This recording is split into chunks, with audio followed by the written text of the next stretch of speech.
Assalamu alaikum everyone. Today we will discuss section 7.1.2 which is what is an entrepreneur. Entrepreneur कौन होता है? Entrepreneur is a person who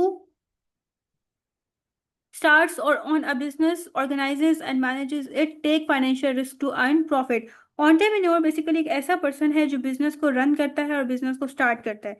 ठीक है, अब जो ऑन्टरप्रेन्योर है जस्ट वो पैसे इन्वेस्ट नहीं कर रहा होता, बल्कि वो एक्टिवली बिजनेस को ऑर्गेनाइज करता है, बिजनेस को मैनेज कर रहा होता है और बिजनेस से रिलेटेड डिसीजंस ले रहा होता है। अब जो ऑन्टरप्रेन्योर होता है वो अपना बिजनेस को स्टार्ट करता है, ठीक है, उसे रन कर रहा होता है, फिर प्रॉपर उसके अंदर जो भी चीज़ें होती हैं, जितनी भी बिजनेस एक्टिविटीज़ होती हैं, उसको ऑर्गेनाइज कर रहा होता है और उसको मैनेज करता है। फिर इसके बाद जितने भी फाइनेंशियल रिस्क है वो खुद लेता है, इस एम के साथ, इस मकसद के साथ कि वो प्रॉफिट को अर्न करेगा। An entrepreneur move economic resources from areas of low productivity to areas of high productivity and better output. अब जो entrepreneur है वो क्या करता है कि इकोनॉमिक रिसोर्सेज को जो लो प्रोडक्टिव एरियाज है वहां से शिफ्ट कर देता है कहाँ पे, जो हाई प्रोडक्टिविटी एरियाज हैं। मतलब अब देखें, ऐसा ऐसी जगह जहाँ पे वो अपना बिजनेस चला रहा है उसको कोई फायदा नहीं हो रहा है, वहां के लोग उससे वो चीजें नहीं ले रहे, तो उसको शिफ्ट कर देगा ऐसी जगह पे जहाँ पे उसका बिजनेस ज़्यादा ग्रो करेगा और बेटर उसको आउटपुट मिलेंगे। अब जैसे देखें यहाँ पे एग्जांपल है कि turning a small local shop into online e commerce business.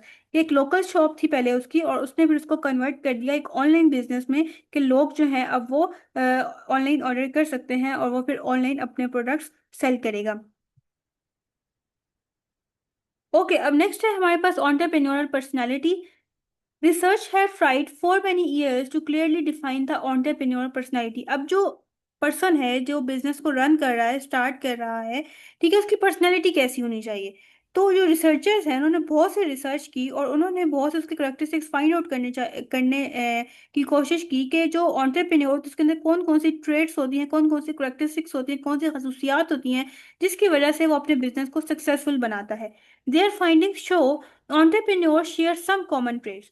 ठीक है, जब उन्होंने ये चीज़ फाइंड आउट की उसके बाद उन्हें पता चला कि जो एंटरप्रेन्योर्स होते हैं उनमें कुछ खसूसियात सेम होती हैं, लेकिन आप ये नहीं कह सकते कि कोई एक सिंगल फिक्स्ड, आप कह सकते हो कि ट्रेट ऐसी नहीं है या खसूसियत ऐसी नहीं है या करेक्टरिस्टिक्स ऐसी नहीं है जिससे आप कह सको कि गारंटी है कि इससे हमें सक्सेस मिलेगी। Below are the important characteristics a successful entrepreneur usually has. Okay, लेकिन अब आगे क्या है कि कुछ करेक्टरिस्टिक्स के बारे में बात की गई है कि ये अगर करेक्टरिस्टिक्स होंगी तो चांसेस हैं कि जो पर्सन है जिसने अपना बिजनेस स्टार्ट किया वो अपने बिजनेस को सक्सेसफुल बना सकेगा। अब कौन कौन सी हैं उसको हम लोग देख लेते हैं। फर्स्ट वन है डिजायर फॉर रिस्पॉन्सिबिलिटी। इसका मतलब क्या है? entrepreneur feel personally responsible for the success or failure of their business. They like to control resources and use them to achieve their own goal. entrepreneur क्या करता है, उस वो रिस्पॉन्सिबिलिटी ले रहा होता है, ठीक है, उसको रिस्पॉन्सिबल रहना चाहिए। अब देखें, आप ये कह सकते हो जैसे यहाँ पे लिखा हुआ है फील पर्सनली रिस्पॉन्सिबल। अब वो कैसे रिस्पॉन्सिबल है? अगर बिजनेस में इसको सक्सेस हो रहा है तो वही उसका रिस्पॉन्सिबल है कि उसी की वजह से सक्सेस हो रहा है। अगर बिजनेस के अंदर कोई फेलियर हो रहा है तो फेलियर का भी वही जिम्मेदार होगा, वही रिस्पॉन्सिबल होगा। ठीक है, वो ये नहीं कह सकता कि अगर उसके बिजनेस में कोई फेलियर हो गया या उसको लॉस हो गया है, तो वो किसी और के ऊपर, ये आप ये कह सकते हो कि किसी और को ये नहीं कह सकता कि इस पर्सन की वजह से जो है मुझे फेलियर हुआ है, बल्कि वही रिस्पॉन्सिबल है, सारे डिसीजंस वो खुद लेता है। ओके, अब वो किसी और पे ब्लेम नहीं कर सकता कि इसकी वजह से जो है वो मुझे फेलियर हुआ है। इसके अलावा जितने भी बिजनेसेस के अंदर रिसोर्सेज होते हैं वो खुद उसको कंट्रोल कर रहा होता है और उनको यूज कर रहा होता है ताकि वो अपने गोल्स को अचीव कर सके, अपने मकसद को अचीव कर सके।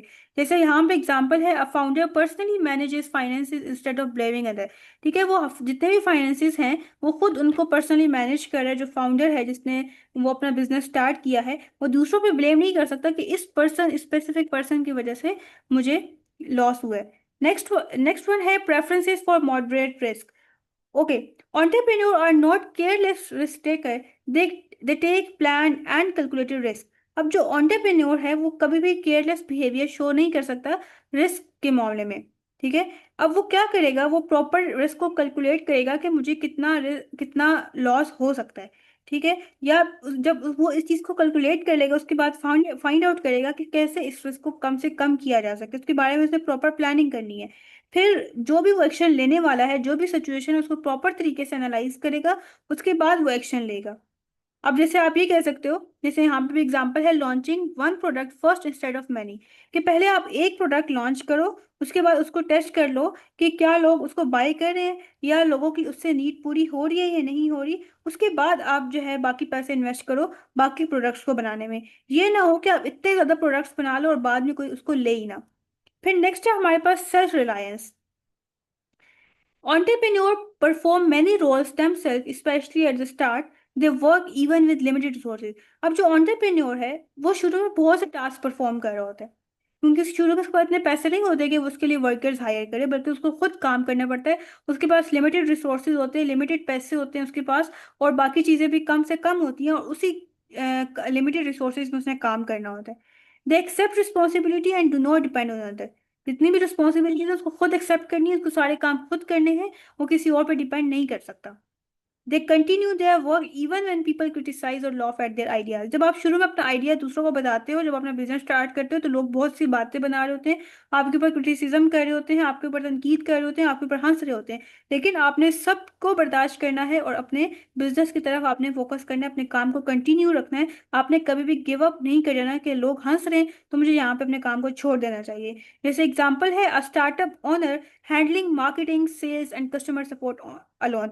मतलब स्टार्टिंग में क्योंकि आपके पास इतने पैसे नहीं होते, इतने रिसोर्सेज नहीं होते, आप दूसरों को उनकी, आप ये कह सकते हो कि मंथली जो पे है वो आप उनको नहीं दे सकते। तो शुरू में जितने भी काम है, जैसे यहाँ पे लिखा हुआ है, मार्केटिंग का भी काम आपको खुद करना पड़ेगा, सेल्स वगैरह काम भी आपको खुद करना पड़ेगा, कस्टमर सपोर्ट वाला जो काम है वो भी आपको खुद करना पड़ेगा। अब नेक्स्ट है confidence in their ability to succeed. उसके बाद ये करेक्टरिस्टिक्स है कि जो एंटरप्रेन्योर है उसके अंदर कॉन्फिडेंस होना चाहिए अपनी एबिलिटीज के ऊपर, कि वो अपने बिजनेस को सक्सेसफुल बना सकता है। अब जैसे यहाँ पे लिखा हुआ है, entrepreneur have strong belief in themselves. उसको अपने आप के ऊपर बिलीफ होना चाहिए, अपने आप के ऊपर को यकीन होना चाहिए कि जो भी मैं काम करूंगा उससे मेरा जो बिजनेस है वो सक्सेसफुल होगा। They feel confident about choosing the right career path. Right, कि उसको जो है वो कॉन्फिडेंट उसको रहना चाहिए कि उसने जो भी रास्ता चूज किया है, अब उसके बाद उसको उसके ऊपर उसने बहुत आप ये कह सकते हो मेहनत करनी है, और उसको कॉन्फिडेंट रहना चाहिए कि हाँ, अब जो भी मैंने ये चीज़ चूज कर ली है, अब इसको मैंने बेहतर बनाना है और अपने बिजनेस को सक्सेसफुल बनाना है। Even after failure they remain optimistic. Starting में आपको बहुत सा फेलियर फेस करना पड़ता है, बहुत दफा आपको लॉस फेस करना पड़ता है, लेकिन आपने ऑप्टिमिस्टिक रहना, आपने हार नहीं माननी, आपने गिव अप नहीं करना। ऑप्टिमिस्टिक का मतलब होता है पुरअज़म रहना। Many successful entrepreneur fail several time before success. कि जितने भी सक्सेसफुल एंटरप्रेन्योर है, अब जो वो लोग जो कामयाब हो चुके हैं अपने बिजनेस के अंदर, स्टार्टिंग में वो भी बहुत ज्यादा फेल हुए थे। डिटर्मिनेशन का क्या मतलब है? डिटर्मिनेशन मतलब आपका स्ट्रॉन्ग फोकस होना चाहिए अपने बिजनेस के ऊपर, और आपने करेज शो करनी। करेज का मतलब क्या होता है? बहादुरी। Entrepreneur stay committed to long term goals. जो ऑन्टरप्रेन्योर है उसने अपने लॉन्ग टर्म गोल्स को फुलफिल करना है, उनको पूरा करना है। लॉन्ग टर्म गोल, क्या आप ये कह सकते हो कि एक साल के बाद मुझे अपने बिजनेस को कहाँ तक लेके जाना है। The do not give up during difficult situation. ठीक है, बहुत से जब आप अपने बिजनेस को स्टार्ट करते हो तो बहुत से आपको डिफिकल्ट सिचुएशंस फेस करनी पड़ती हैं, लेकिन कभी भी आपने गिव अप नहीं करना, कभी भी आपने हार नहीं माननी। दिस क्वालिटी, ये जो सारी क्वालिटीज आपको शो की गई हैं, इसको कहते हैं grit. Strongly help in achieving success. ये जो क्वालिटीज हैं ये आपकी हेल्प करती हैं कि आप अपने बिजनेस को सक्सेसफुल बनाओ। अब जैसे एग्जाम्पल है, continuing a business despite financial loss in early year. अब देखिए, आपने बिजनेस को सक्सेसफुल बनाना है। डिस्पाइट का मतलब होता है के बावजूद, कि अपने अपने बिजनेस को कंटिन्यू रखना है, उसको सक्सेसफुल बनाने की कोशिश करते रहना है। बेशक आपको जो है वो फाइनेंशियल लॉस हो गया शुरू में। Desire for immediate feedback. फिर आपने क्या करना है, जब अपने बिजनेस को चला रहे हो, अपने आप अपने प्रोडक्ट सेल कर रहे हो, तो साथ साथ आपने कस्टमर से फीडबैक लेते रहना है। फीडबैक के थ्रू ही आप अपने बिजनेस को परफॉर्म, उसकी जो परफॉर्मेंस है उसको इम्प्रूव कर सकते हो।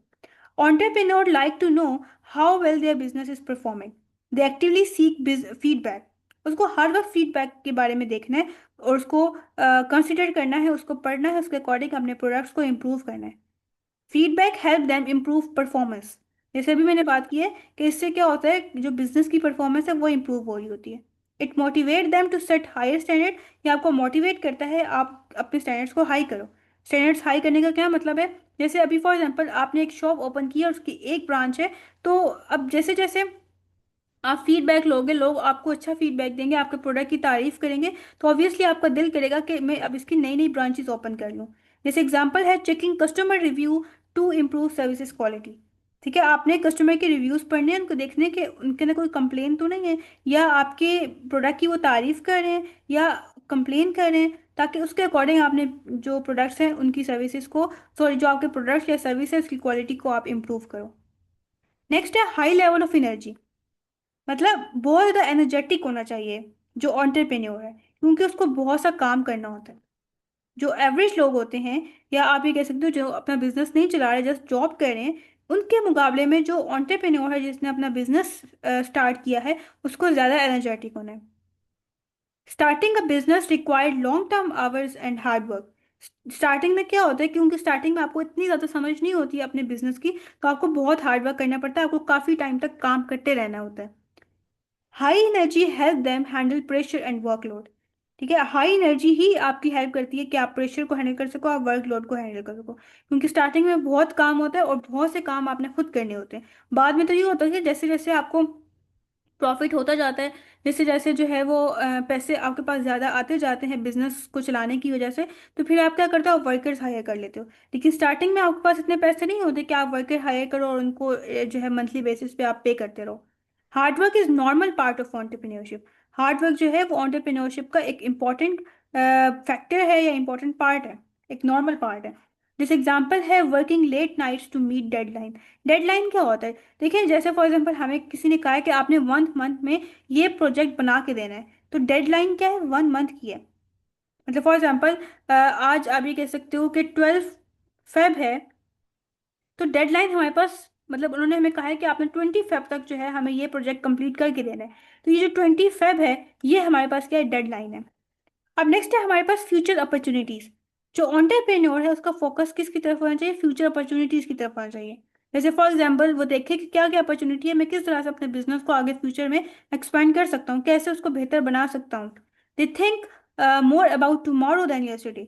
जो कल हो चुका है उसके बारे में सोचने की बजाय उसको कल आने वाले कल की तरफ फोकस करना चाहिए, कि वो कैसे बेहतर हो सकता है, उसको कैसे इंप्रूव किया जा सकता है।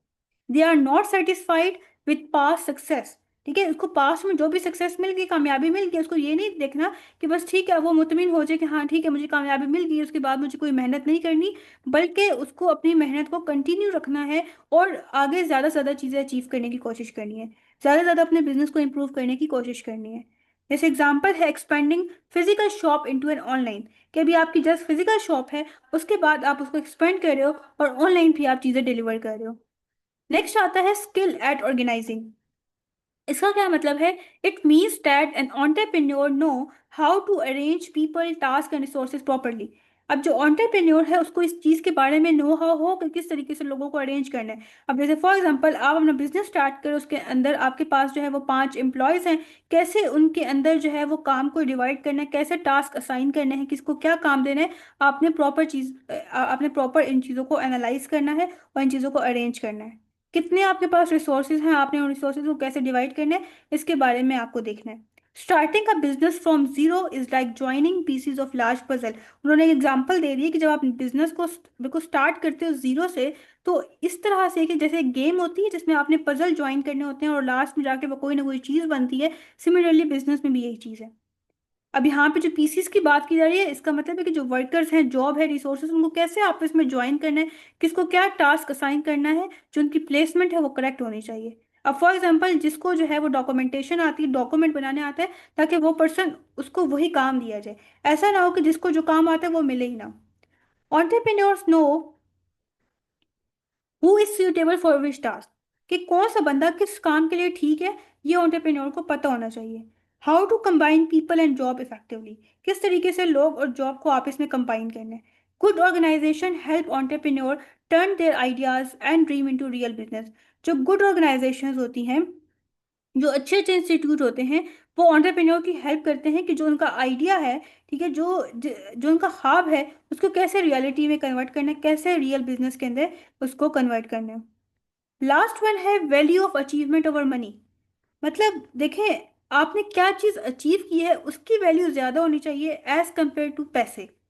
कि आपके पास बहुत प्रॉफिट हो, आपको जो है बहुत ज़्यादा प्रॉफिट हो गया अपने बिजनेस के अंदर, सिर्फ आप इस चीज़ को अचीवमेंट समझो, इस चीज़ को कामयाबी समझो, ऐसा नहीं है। पैसे की वैल्यू इतनी ज़्यादा नहीं है जितनी आप ये कह सकते हो अचीवमेंट, आपने क्या चीज़ अचीव की है। उसकी वैल्यू ज्यादा है। जैसे यहाँ पे achievement and success are more important than money. अब मनी को आप इस तरह से ले सकते हो कि एक सक्सेस को मेजर करने का तरीका है, एक सिंबल है अकॉम्प्लिशमेंट का, ठीक है, कामयाबी का। लेकिन मेन गोल आपका ये नहीं होना चाहिए कि हमें पैसे कमाने हैं, बल्कि आप ये कह सकते हो, जैसे आगे लिखा है, entrepreneur are motivated by building something meaningful, कि आपने कुछ एक मीनिंगफुल चीज बनाई है, मतलब ऐसी चीज बनाई है जिससे दूसरों को फायदा हो रहा है। ये आपकी अचीवमेंट हो गया अगर आपने इसको अचीव कर लिया। फिर उसके बाद अचीविंग गोल, कि जो आपके गोल्स थे आपने उनको अचीव कर लिया, जो आपका मकसद था बिजनेस बनाने का आपने उसको अचीव कर लिया है। फिर उसके बाद मेकिंग एन इम्पैक्ट, उसका क्या इम्पैक्ट है आपके इन्वायरमेंट के ऊपर, आपके लोगों के ऊपर, उस चीज का क्या इम्पैक्ट है, उनको कैसे फायदा हो रहा है। तो मोटिवेशन जो है वो पैसों से बहुत आगे की चीज है। अब जैसे एग्जांपल है यहाँ पे, a person start an educational app to help student learn better. अब एक पर्सन है जिसने एक एजुकेशन ऐप स्टार्ट की है, और उसका मकसद क्या है कि वो स्टूडेंट की बेहतर तरीके से मदद कर सके। अब ठीक है, उसको स्टार्टिंग में कम पैसे मिल रहे हैं, लेकिन उसको फिर भी सक्सेसफुल फील करना चाहिए, क्योंकि जो उसका गोल था लोगों की या जो स्टूडेंट्स हैं उनकी हेल्प करना, वो अचीव हो गया। अब नेक्स्ट है हमारे पास, entrepreneur see opportunities where other see problem. जो एंटरप्रेन्योर है वो हर जगह अपॉर्चुनिटी को देख रहे होते हैं, जबकि जो दूसरे लोग हैं उनको हर चीज़ में प्रॉब्लम नजर आ रहे होते हैं।